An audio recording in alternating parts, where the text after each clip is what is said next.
Goeiemôre en welkom hier by Inspireer, waar ons inspirasie uit die woord van God kry. Dankie dat jy saam met ons hierdie week kuier en ek hoop jy het 'n fantastiese naweek sover. Ek hoop jy's geseënd en veilig daar waar jy is en ek hoop jy's lekker warm en snoesig en mag jy veilig weer terugkom by jou huis ook as jy weg is vir die naweek. Dankie ook dat jy die like en die shares druk en dat jy die boodskap deel met jou geliefdes en mense om jou en ek dink vandag sin is dalk 'n moeilike een om aan te kou. Jy moet maar self besluit of jy hierdie een gaan deel aan die einde. Maar soos jy weet, ons is besig met die tema hou die tempel rein of hou die tempel skoon en dis natuurlik my en jou liggaam. En ons delf vandag in daar in 1 Korintiërs 6 vers 18. Paulus is aan die woord en hy sê: "Maak dat julle wegkom van verkeerde seksuele dinge af. Bly daarvan weg. Allerhande ander sondes raak nie jou liggaam so direk nie.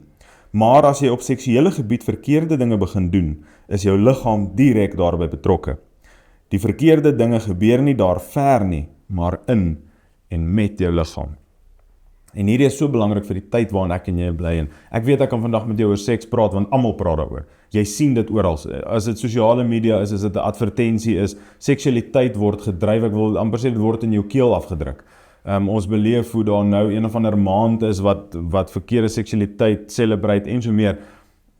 Ek wil vir jou sê dat dis belangrik om oor hierdie goed te praat, want daar's 'n beeld en 'n prentjie wat die wêreld vir my en vir jou skets, en daar's kinders wat groot word in hierdie milieu dat dis okay.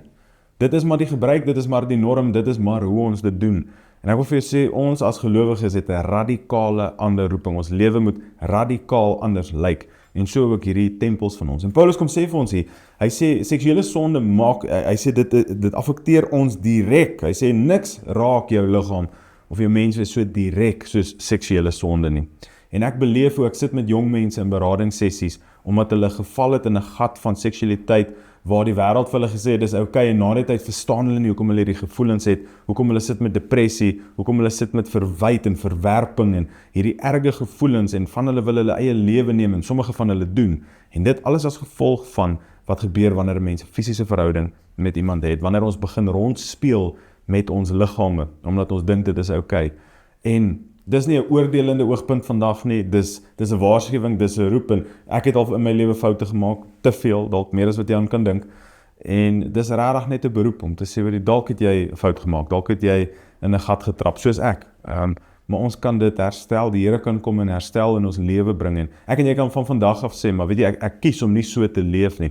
Ek kies om 'n veranderde lewe in en deur Christus te leef. Hy versterk my, hy help my, ek bou hierdie getuienis, ek bou hierdie tempel op in hom.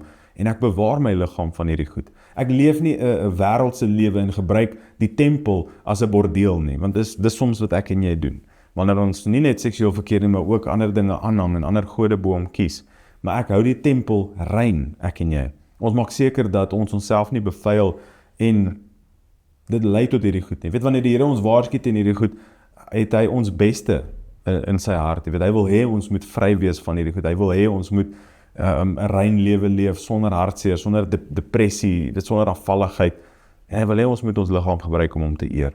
So mag ek en jy vandag besef dat my en jou beeld van 'n skoon tempel lyk radikaal anders as die prentjie van wat die wêreld vir jou daar uitsit. En as jy 'n jong mens is, moenie in die gat trap nie, moenie val vir die leuns nie. Daar is nie 'n reënboog aan die ander kant nie. Daar is niks wonderliks aan die ander kant nie. Daar is afvalligheid, seer, hartseer, pyn en smart en die Here wil my en jou vandag bewaar teen dit. Ons bid saam. Here, dankie vir die voorreg wat ons het om tot U te kan bid. Dankie vir U woord wat soms ook kom skerp sny, soos wat ek dit ook in my eie lewe nodig het, Here. Dankie dat U my die dinge kom wys waarvanaf ek moet wegbly. Here, vergewe ons as ons so dikwels saam met die wêreld praat en dink en leef en Here, ek bid dat U ons weer sal bewus maak dat ons het 'n ander stel standaarde. Here, ons het 'n ander stel morele waardes. Ons leef anders, ons dink anders, ons droom anders, Here. En so ook wend ons liggaam, hierdie tempel van ons, anders aan. Dankie, Here, dat U ons ook lei deur U Gees. Heilige Gees, kom en maak ons sterk, Here. Kom en hou ons weg en Here, hou dinge van ons pad af, maak dat ons versoeking sal weerstaan, Here, en lei ons op die pad van geregtigheid. Ons eer U daarvoor, Here. In Jesus naam. Amen. Dankie dat jy hierdie week saam met ons gekuier het. Sterkte met jou tempel en hoe jy daai liggaam van jou opbou skoon nou, maar bo alles hoe jy die Here verheerlik. En dankie vir al jou kommentare, jou boodskappe, jou likes, jou shares en sien uit om jou Sondag by ons dienste te sien. Jy moet 'n fantastiese week verder hê. Totsiens.